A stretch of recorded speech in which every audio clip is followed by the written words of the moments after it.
you had alluded to the fact that us who've been in the National Assembly can share some experiences. I think one of the very important experience I want to share, because I was a member of the House Business Committee, is that most of the time the bills we got from Senate, majority of them were private members' bills. And in the standing order of the National Assembly, the private members' bills are given low priority.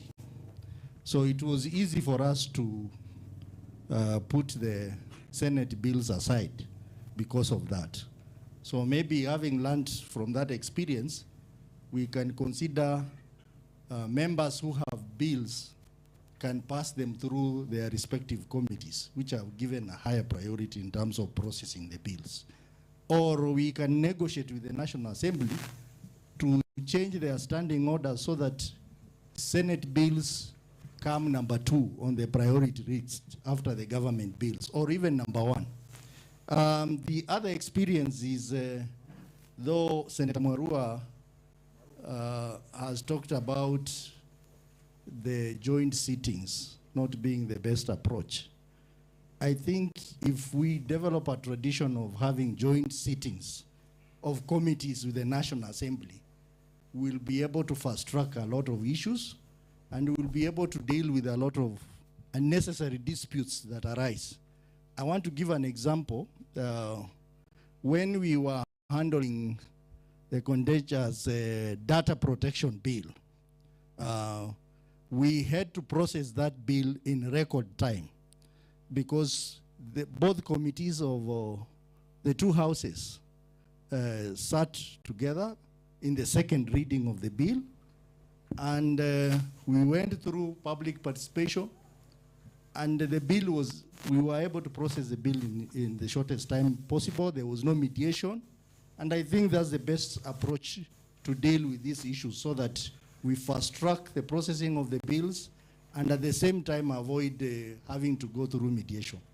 I may be wrong or right, but I think from the experience, that approach would be better, because there are very few joint sittings of committees between the two houses. Okay. But that is an area that we can maximize on. Thank you, Senator Osotsi. I think that's more of an observation, but maybe Clerk, you can comment. I think, sorry, Senator Catherine Muma, I think you give the mic to the Senator on the far right.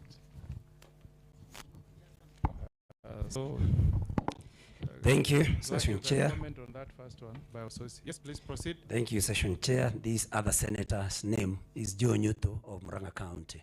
Okay. Now you know. Now I know.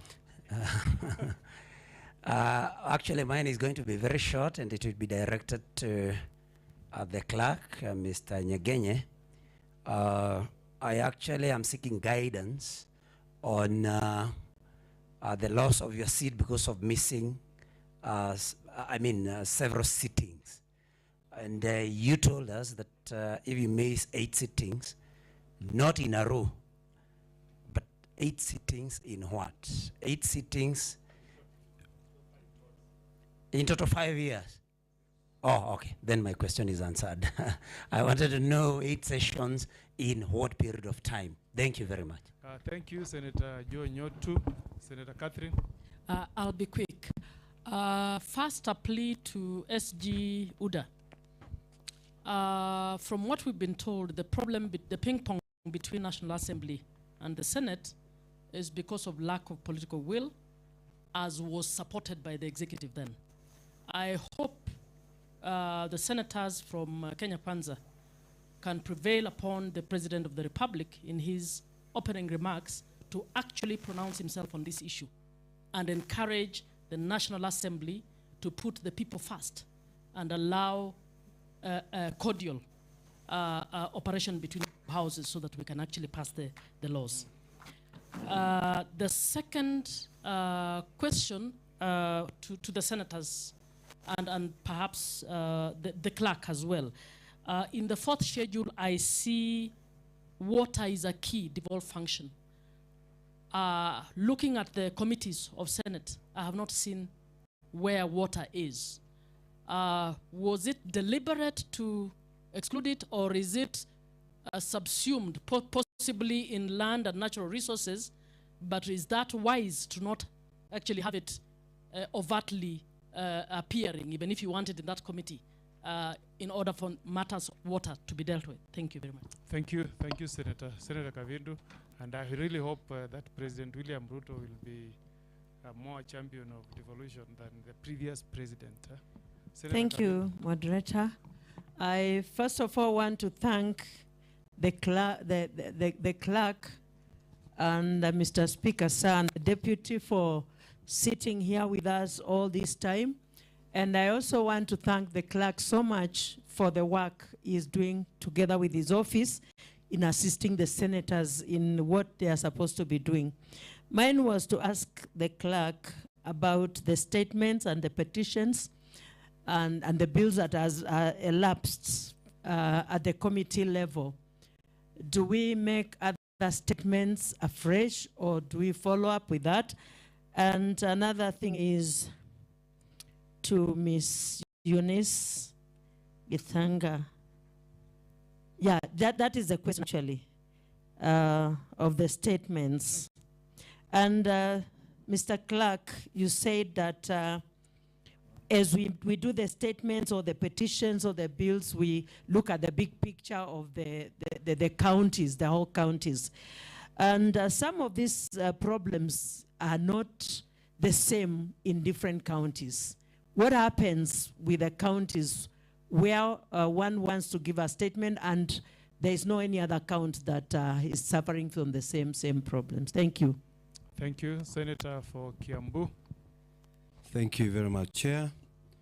And thank you for giving me this opportunity. I've been lifting my hand in the previous sessions until Senator here said, I think they are not seeing the new senators. Anyway, and I want to assure you, Senator Omogen, that our president is so hustler-friendly, and that means he is devolution-friendly, and it's going to work. My question is to the clerk. How often do you amend the standing orders?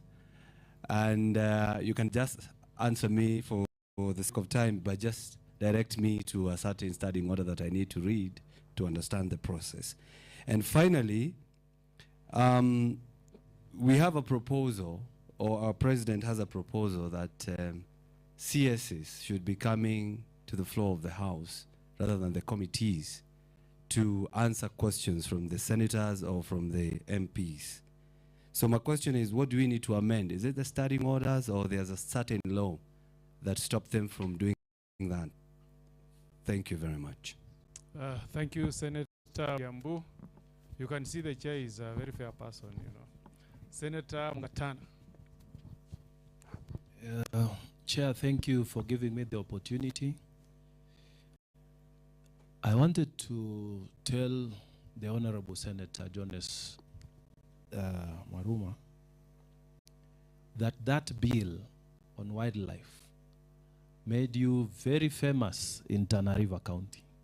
And we were really following. It's sad to hear that it collapsed somewhere. And I know many of us who come from areas that have the human-wildlife conflict would want to join you, to support you, so that you lead this effort to make sure that we get compensation for our people.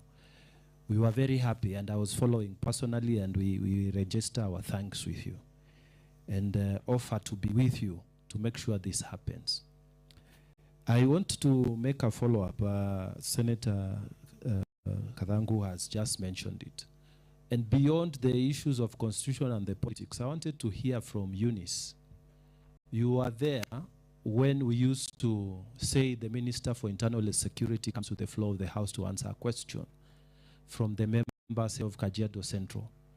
And then for us, even me who say I'm from Garseni, I would make follow-up questions. So it's an issue maybe to do with security, and then I make a follow-up, and then generally he is interrogated to the extent that when he's leaving the house, he has several issues to look after. Now, as compared to the committee system, because you are there and now you are also here, just tell me, beyond the politics, beyond the constitution and the other issues that may be an answer, what do you think we get more, what do you think we'll get more? Is it the old system or the committee system as we do the interrogation? Thank you very much.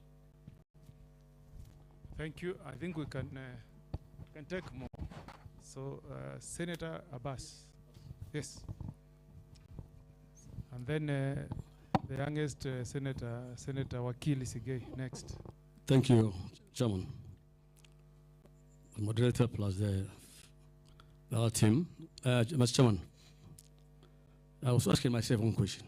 I have been in the 11th Parliament, and I have to understand what has been going on between the two houses.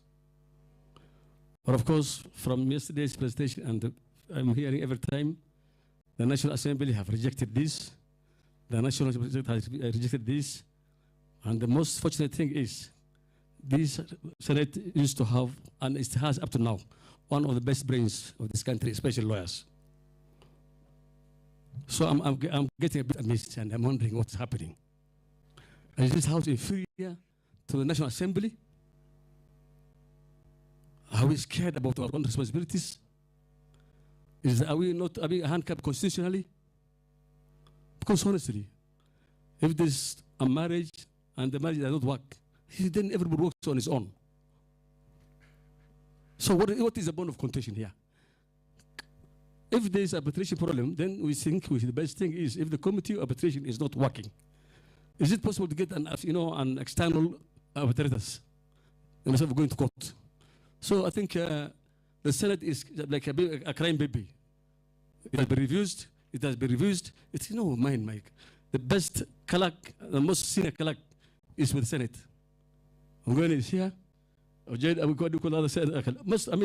Kalonzo Junior, Khalwale, patient everyone who is so.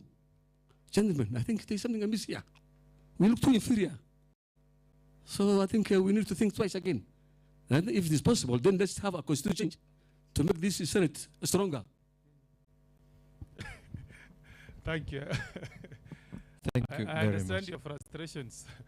Senator Wakili Sigei. Thank you very much, Senior Counsel, and thank you, Clerk. Thank you, Eunice and Mohammed, for the very elaborate presentations. I had previously read the booklet that you were given, but when I compared the presentations you made and what I read, I think I internalized more that which you have presented today. I must register my appreciation to the clerk and your office, the whole team, for a job well done. Number two, Senior Counsel, I wanted to rise to offer myself to be part of that team that will fight for this Senate in the corridors of justice.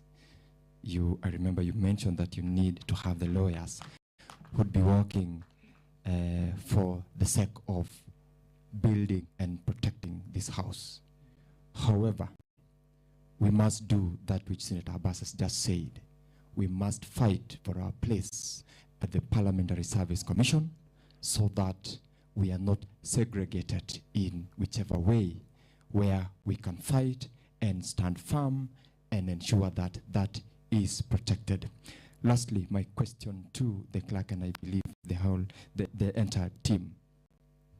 In the 11th Parliament, I was summoned before a committee in the National Assembly. I think it was parliamentary, PSC. And when I appeared, the chairman of the committee, this is what I got, was not interested in Sigei then appearing to answer to the questions that the committee wanted, but they were interested in a member of this house who was my colleague in the office. And though I didn't understand the standing orders, I managed to have my way out, and they took me through the session that they wanted. The question is it in the standing orders that if a member of this house is to be summoned, or if a question touching on private business of a member, can he or she be summoned, or he or she can fall within the protection of the Committee on Privileges and, I think, Powers? Thank you very much. Thank you, Wakili Sigei, and welcome on board. I think we now take the last two because of time. The last two, that is Senator Mandago. Is there any other person? Or that should be the very last. So, okay, then we close with Senator Veronica Maina. Thank you very much, Session Chair. Mine is on the issue of delay by committees in considering petitions. And petitions form very integral part of members of the public communicating with the Senate.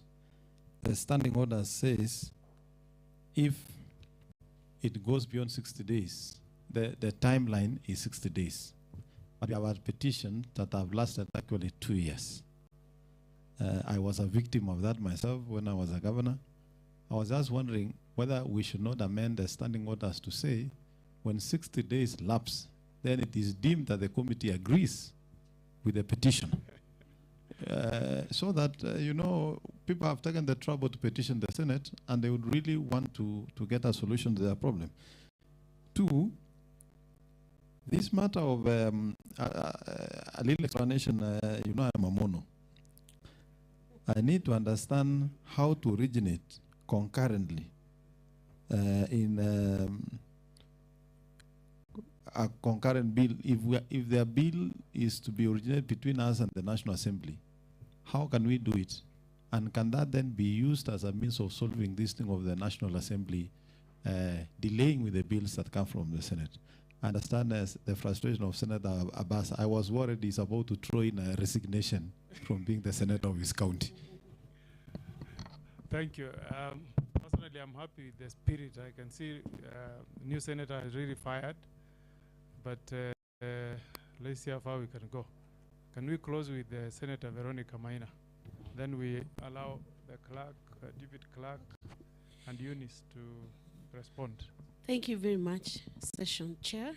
Just to assure my sister, Senator Catherine Muma, that we will work together with the House leadership to make sure that the President pronounces himself on this issue, and he has already undertaken during the inauguration. He undertook that he was going to make sure that Senate is respected and takes its position as per the Constitution. My take on the image of the Senate is that it's constitutionally mandated. It does not need the validation of anybody. It just needs to position itself, brand itself, help Kenyans understand the role, and Kenyans will quickly discover they cannot do without a Senate when it comes to oversighting the fund that is being sent to the county. And then the party caucuses, I believe will resolve some of these issues, because if you have a strong party caucus both at Senate and at the National Assembly, it means the legislators will be speaking from the same page. And it is true that we can originate those bills as per the proposal by Senator Governor Mandago, that we can work together with the National Assembly in a strategic style to make sure that the bills that we generate from here are not defeated, because we have members in the National Assembly. Why should those bills be collapsing at the National Assembly where the party is still very strong? So I believe the parties that are in both houses can help us resolve this impasse. So thank you for what you have done. Thank you, thank you. I think we allow Clerk, maybe you can see how much you can handle, and then if there's anything you can invite Eunice. But the SG of UDA, Senator Veronica, I assure you, if we get goodwill, just political goodwill from His Excellency the President, just by rejecting 1 or 2 bills processed by the National Assembly without the input of the Senate, that will be a game changer, and the Senate will occupy its place in the legislative process. So if you can get that goodwill from the President, then you'll have solved 50% of the